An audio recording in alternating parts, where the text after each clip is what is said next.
ہم کیا محبت کرتے ہیں اللہ اور اس کے رسول کے ساتھ؟ محبت تو صحابہ نے کی تھی۔ محبت کس نے کی تھی؟ صحابہ نے کی تھی۔ حضور علیہ السلام کے ایک صحابی ہیں جس کا نام ہے حضرت عبداللہ بن حذیفہ رضی اللہ تعالیٰ عنہ۔ یہ بڑے طاقتور صحابی ہیں، بڑے طاقتور صحابی ہیں، بڑی جان تھی، بڑی طاقت تھی، بڑا زور تھا۔ ایک مرتبہ دشمن کی قید میں چلے گئے حضرت عبداللہ بن حذیفہ رضی اللہ تعالیٰ عنہ۔ جس وقت دشمن کی قید میں گئے، دشمن نے دیکھا کہ بڑا طاقتور ہے، بڑی جان ہے، بڑی طاقت ہے اس کی۔ دشمن نے کیا کیا؟ دشمن نے لالچ دیا۔ کیا کیا؟ لالچ دیا کہ کسی طرح ان کا ایمان خریدو۔ دشمن نے کہا عبداللہ ایسا کر یہ حضور کا کلمہ چھوڑ دے۔ کیا کر؟ حضور کا دامن چھوڑ دے، میں تجھے آدھی سلطنت بھی لکھ دیتا ہوں، آدھی سلطنت بھی لکھ دیتا ہوں، اور میری وہ بیٹی جس کے حسن کا پورے ملک میں چرچا ہے وہ بھی تیرے نکاح میں دے دیتا ہوں۔ کیا کر؟ حضور کا کلمہ چھوڑ دے، حضور کا دامن چھوڑ دے، آدھی سلطنت بھی لکھ دیتا ہوں، اور میری وہ بیٹی جس کے حسن کا پورے ملک میں چرچا ہے عبداللہ وہ بھی تیرے نکاح میں دے دیتا ہوں۔ تو حضرت عبداللہ بن حذیفہ مسکرا کے فرمایا کہ وہ نادان، تو نے غلط سمجھا ہے کہ ان آنکھوں نے کیا دیکھا، تو نے غلط سمجھا ہے کہ ان آنکھوں نے کیا دیکھا۔ کہا کہ وہ نادان، تو کہہ رہا ہے کہ مصطفیٰ کا دامن چھوڑ دے، مصطفیٰ کا کلمہ چھوڑ دے، کہ میں تجھے آدھی سلطنت بھی لکھ دیتا ہوں، اور میری وہ بیٹی جس کے حسن کا پورے ملک میں چرچا ہے وہ بھی تیرے نکاح میں دے دیتا ہوں۔ تو حضرت عبداللہ بن حذیفہ نے کہا بدبختہ، میں تو اتنا بھی برداشت نہیں کر سکتا کہ میرے مصطفیٰ کے پاؤں میں کانٹا چھپ جائے، میں تو اتنا بھی برداشت نہیں کر سکتا کہ میرے حضور کے پاؤں میں کانٹا چھپ جائے۔ تو اس بادشاہ نے کہا عبداللہ ٹھیک ہے، یہ حضور کا کلمہ نہیں چھوڑتا تو پھر تیار ہو جا۔ کیا؟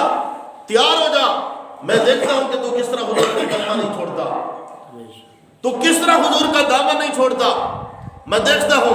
حضرت عبداللہ بن حذیفہ نے کہا جو مرضی ہے کر، نہ مصطفیٰ کا کلمہ چھوڑ سکتا ہوں، نہ مصطفیٰ کا دامن چھوڑ سکتا ہوں۔ اس بادشاہ نے پتہ کیا کیا؟ اس نے ایک دیگچہ منگایا اور اپنے نوکروں سے کہا کہ اس میں تیل ڈالو، کہا کہ آگ جلاؤ، آگ جلائی گئی۔ اس دیگچے کو جس وقت اس آگ کے اوپر رکھا گیا، اس میں تیل تھا، تیل ابلنے لگا، تیل ابلنے لگا۔ تو بادشاہ نے کہا عبداللہ ہوش کر، مصطفیٰ کا کلمہ چھوڑتا ہے تو ٹھیک، نہیں تو پھر جانے کے لیے تیار ہو جا۔ مصطفیٰ کا کلمہ چھوڑتا ہے تو ٹھیک، نہیں تو پھر جانے کے لیے تیار ہو جا۔ بادشاہ نے نا اپنا ہی ایک بندہ پکڑ کے اس دیگچے میں ڈال دیا۔ کیا کیا؟ اس دیگچے میں ڈال دیا۔ وہ حضرت عبداللہ بن حذیفہ کے سامنے کولا بن گیا۔ کیا بن گیا؟ کولا بن گیا۔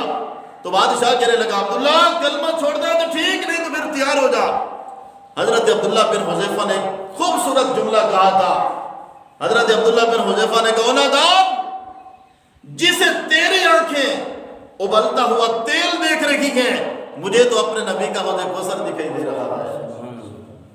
جسے تیری آنکھیں ابلتا ہوا تیل دیکھ رہی ہیں، مجھے تو اپنے نبی کا حوض کوثر دکھائی دے رہا ہے، مجھے اپنے نبی کا حوض کوثر دکھائی دے رہا ہے۔ بادشاہ نے کہا اسے پکڑو، دیگچے میں ڈالو۔ کیا کرو؟ پکڑو اور دیگچے میں ڈالو۔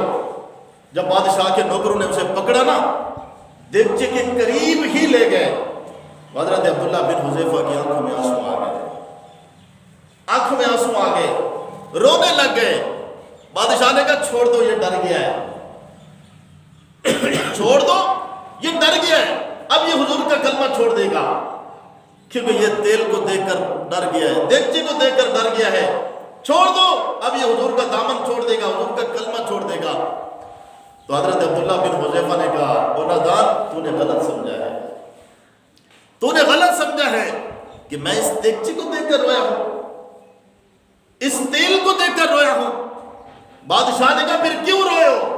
تو حضرت عبداللہ بن حذیفہ نے کہا اس لیے رویا ہوں کہ جان ایک ہے، اس لیے رویا ہوں کہ جان ایک ہے جو ابھی ختم ہو جائے گی۔ میں کہتا ہوں کہ اے رب مصطفیٰ 1000 جان دے اور میں تیرے نبی کی خاطر بار بار اس دیگچے میں ڈالوں پھر مزہ ہے۔ 1000 جان دے اور بار بار تیرے نبی کی خاطر اس دیگچے میں ڈالوں پھر مزہ ہے۔ بادشاہ نے دیکھا کہ یہ ابھی بھی کلمہ نہیں چھوڑتا۔ بادشاہ نے کہا عبداللہ ایک کام کر، تو میری پیشانی کو چوم لے۔ کیا کر؟ میری پیشانی کو چوم لے، میرے سر کو چوم لے۔ یہ میرے لیے فخر کی بات ہوگی، بہادر کی بات ہوگی کہ تیرے جیسے بہادر جوان نے میری پیشانی کو چوما ہے۔ تو حضرت عبداللہ بن حذیفہ نے کہا کہ میری ایک شرط ہے۔ کیا کہا؟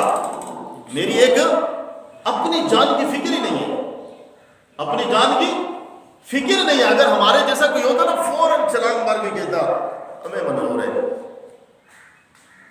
ہمیں منظور ہے۔ جس وقت بادشاہ نے کہا عبداللہ ایک کام کر، میری پیشانی کو چوم لے، میرے سر کو چوم لے، یہ میرے لیے فخر کی بات ہوگی، بہادر کی بات ہوگی کہ تیرے جیسے نوجوان نے میری پیشانی کو چوما ہے۔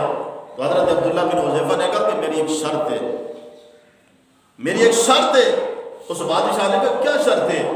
کہا کہ میں آپ کی پیشانی چومنے کے لیے تیار ہوں یہ حضور کے سارے صحابہ کو رہا کر دے۔ میں آپ کے سر کو چومنے کے لیے تیار ہوں یہ حضور کے سارے صحابہ کو چھوڑ دے۔ بادشاہ نے کہا سب کو رہا کر دو۔ حضرت عبداللہ بن حذیفہ آگے بڑھے، اس کی پیشانی کو چوما۔ بادشاہ نے کہا عبداللہ یہ میرے لیے فخر کی بات ہوگی کہ تیرے جیسے نوجوان بہادر نے میری پیشانی کو چوما ہے۔ حضرت عبداللہ بن حذیفہ جس وقت ان صحابیوں کو رہا کر کے مسجد نبوی میں پہنچے، اس وقت بدر دور کس کا تھا؟ حضرت فاروق اعظم کا تھا۔ کس کا دور تھا؟ حضرت فاروق اعظم کا تھا۔ حضرت عمر فاروق رضی اللہ تعالی عنہ مسجد نبوی کے ممبر پر بیٹھ کر صحابہ کو خطاب فرما رہے تھے، اور حضرت عبداللہ بن حذیفہ صحابیوں کو ساتھ لے کر جس وقت مسجد نبوی میں پہنچے تو پیچھے بیٹھنے لگے۔ تو حضرت عمر کی نظر پڑی تو حضرت عمر نے کہا عبداللہ آج پیچھے نہیں بیٹھنا، آج پیچھے نہیں بیٹھنا، آج عمر کے ساتھ آ جاؤ، ممبر پر بیٹھو۔ حضرت عبداللہ بن حذیفہ آگے آئے، حضرت عمر نے حضرت عبداللہ بن حذیفہ کو ممبر پر ساتھ بٹھایا اور صحابہ سے فرمایا کہ او میرے ساتھیو اٹھو، او حضور کے غلام اٹھو، حضرت عبداللہ بن حذیفہ کا سر چومو اور سب سے پہلے میں عمر چومتا ہوں۔ اٹھو حضور کے صحابیوں، حضور کے غلاموں، او میرے ساتھی اٹھو، حضرت عبداللہ بن حذیفہ کا سر چومو، سب سے پہلے میں وقت کا امیر المؤمنین، وقت کا حکمران عمر چومتا ہوں۔ وہ مسجد نبی میں کیسا عجیب منظر تھا جب سارے صحابہ قطار بنا کر حضرت عبداللہ بن حذیفہ کا سر چوم رہے تھے اور سب سے پہلے حضرت عمر نے چوما۔